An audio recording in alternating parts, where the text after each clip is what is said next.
Assalamualaikum warahmatullahi wabarakatuh.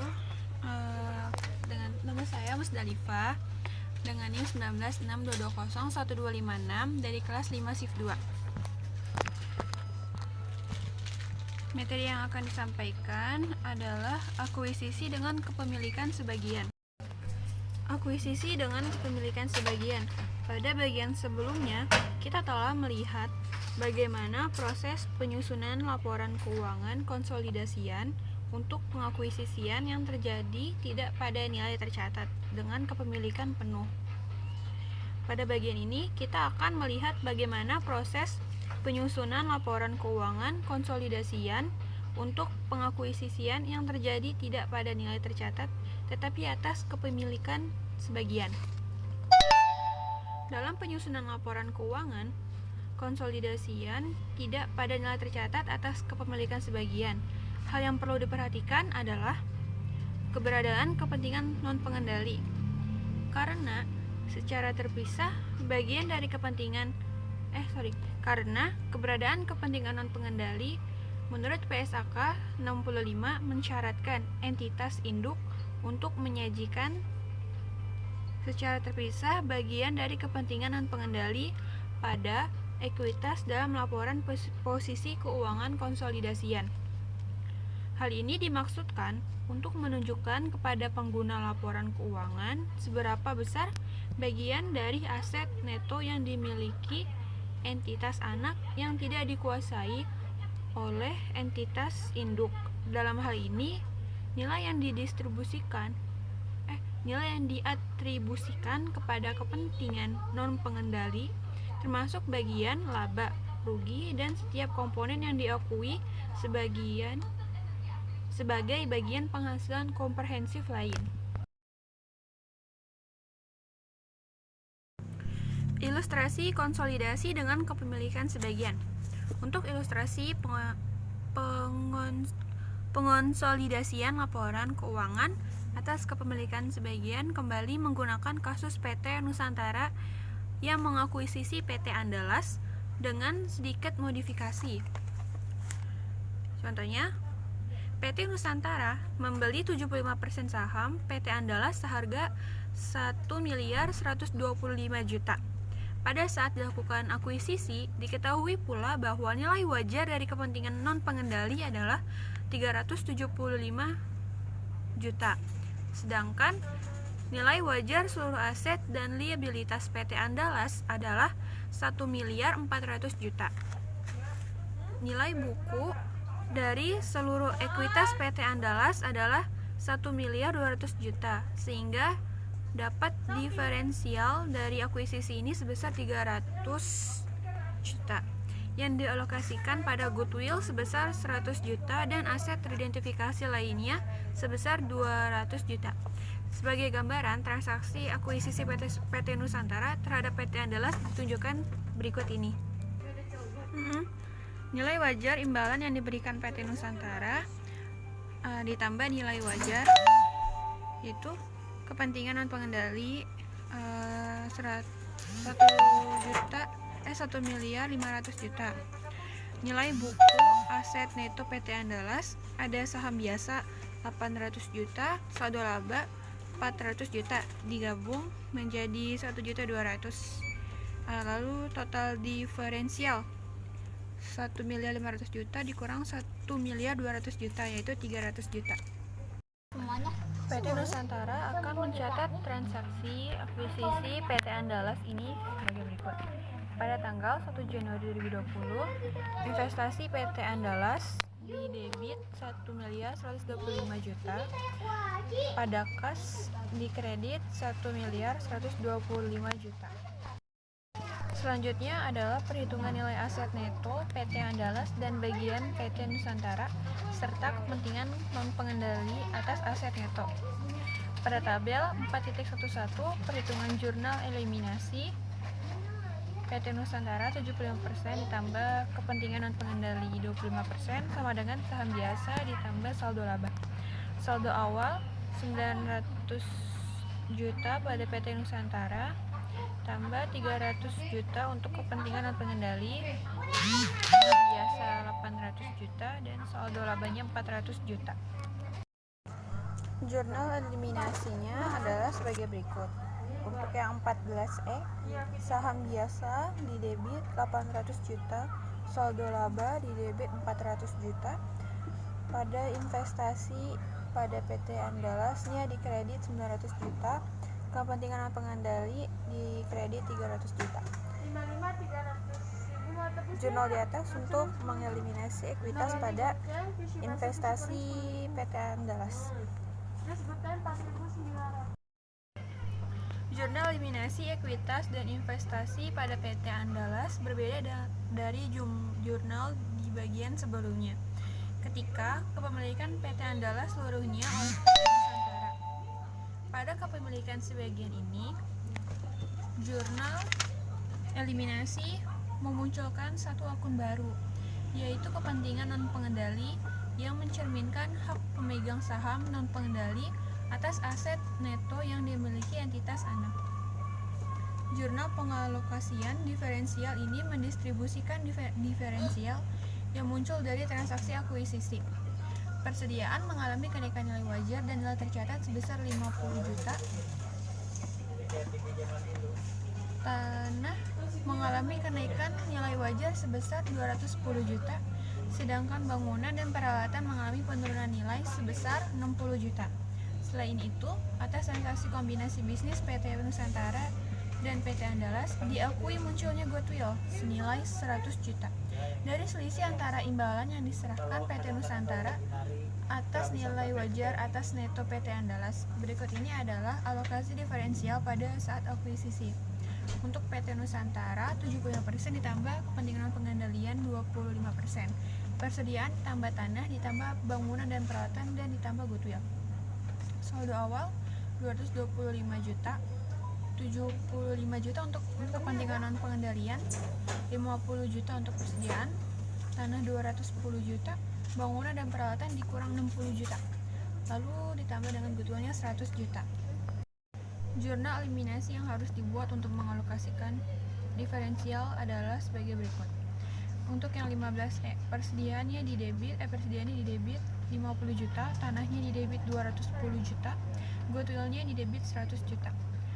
Pada bangunan dan peralatannya di kredit 60 juta, investasi pada PT Andalas di kredit 225 juta, kepentingan non pengendalian di kredit 75 juta.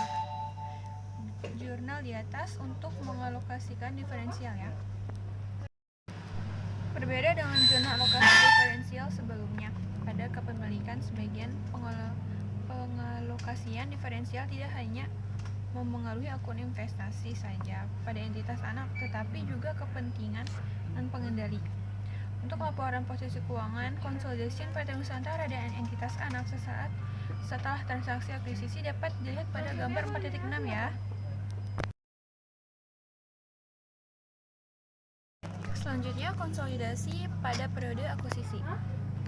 Untuk melanjutkan ilustrasi akuisisi yang dilakukan PT Nusantara terhadap PT Andalas pada tabel 4.12, yaitu menyediakan informasi neraca saldo kedua perusahaan per 31 Desember 2020 dengan informasi yang sama. Diketahui bahwa selama tahun berjalan, PT Nusantara mengumumkan dan membagikan dividen sebesar 300 juta, sedangkan PT Andalas mengumumkan dan membagikan dividen sebesar 50 juta. PT Nusantara sebagai perusahaan yang memiliki PT Andalas akan mencatat transaksi terkait penerimaan dividen dari anak perusahaan sebagai berikut. Pada tanggal 31 Desember 2020, jurnalnya kas pada investasi PT Andalas. Kasnya di debit 37.500.000, lalu investasi pada Andalasnya di kredit 37.500.000, yaitu mencatat penerimaan dividen dari PT Andalas sebesar 50 juta yang dikalikan dengan 75%. Untuk tabel 4.12-nya bisa dilihat ya. Selama tahun berjalan, PT Andalas melaporkan perolehan laba neto sebesar 200 juta yang dapat dihitung dari menjumlahkan seluruh pendapatan lalu dikurangi seluruh beban yang dilaporkan. Atas laba neto yang dilaporkan ini, PT Nusantara sebagai pemilik dapat mengakui perolehan pendapatan sebesar porsi kepemilikan atas PT Andalas berdasarkan metode ekuitas sebagai berikut.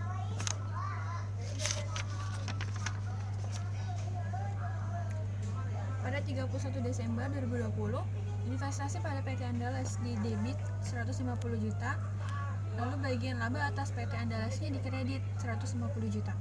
Untuk mencatat pengakuan bagian laba dari PT Andalas sebesar 200 juta dikali dengan 75%. Selain itu, untuk mengakui penghapusan diferensial yang terjadi selama periode berjalan, maka PT Nusantara akan mencatat jurnal sebagai berikut. Bagian laba atas PT Andalas sebesar 37.500-nya di debit dan investasi pada PT Andalas sebesar 37.500-nya di kredit. Untuk menyesuaikan diferensial terkait persediaan terjual sebesar 50 juta dikali 75%. Untuk investasi pada PT Andalasnya di debit 3.750, bagian laba atas PT Andalasnya di kredit 3.750.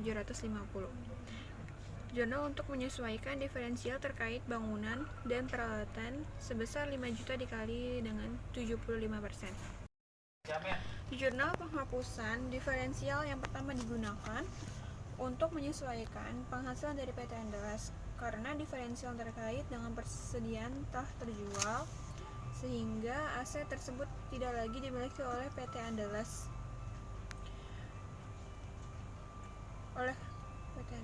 Pada akhir tahun pelaporan. Oleh karena itu, bagian aset diferensial harus dihapuskan dengan mengurangi saldo investasi dan penghasilan yang diterima dari PT Andalas. Sementara itu, jurnal selanjutnya digunakan untuk menyesuaikan diferensial terkait nilai wajar bangunan dan peralatan yang lebih rendah dibandingkan nilai bukunya. Diferensial sebesar 60 juta akan dialokasikan kepada sisa masa manfaat aset yakni 12 tahun, maka setiap tahunnya diferensial akan diamortisasi sebesar 5 juta atau 60 juta dibagi 12. Hal ini dilakukan untuk memenuhi prinsip matching cost yang mensyaratkan untuk mencocokkan biaya terhadap penghasilan yang diakui.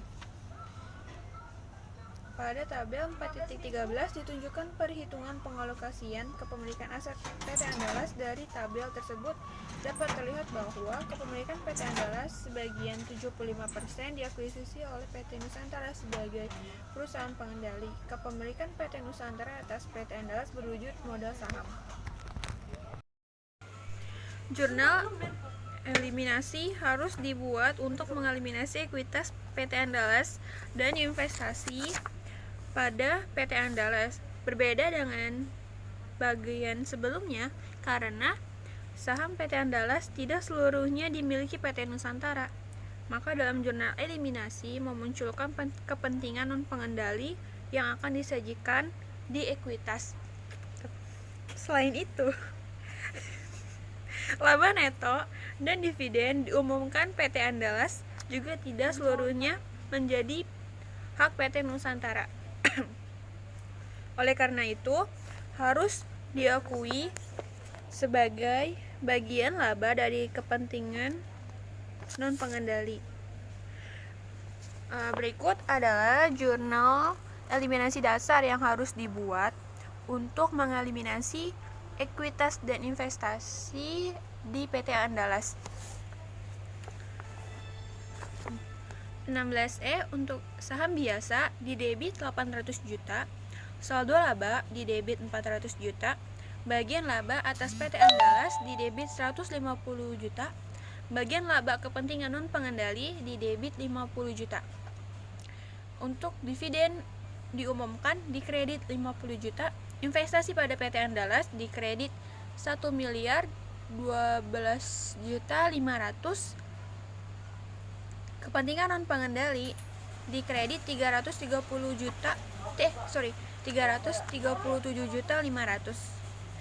Mengeliminasi ekuitas dan PT investasi pada PT Andalas berikut jurnalnya yang tadi saya sebutkan di atas.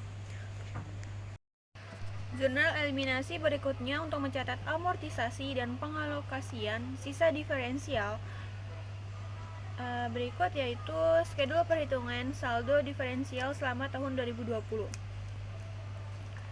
PT Nusantara 75% ditambah kepentingan pengendali 25% sama dengan persediaan ditambah tanah, ditambah bangunan dan peralatan, ditambah akumulasi penyusutan, ditambah goodwill. Untuk saldo awal 225 juta untuk PT Nusantara, 75 juta untuk kepentingan pengendali, sama dengan persediaannya 50 juta, tanahnya 210 juta, bangunan dan peralatannya dikurang 60 juta, akumulasi penyusutannya 0, goodwillnya 100 juta. Untuk amortisasinya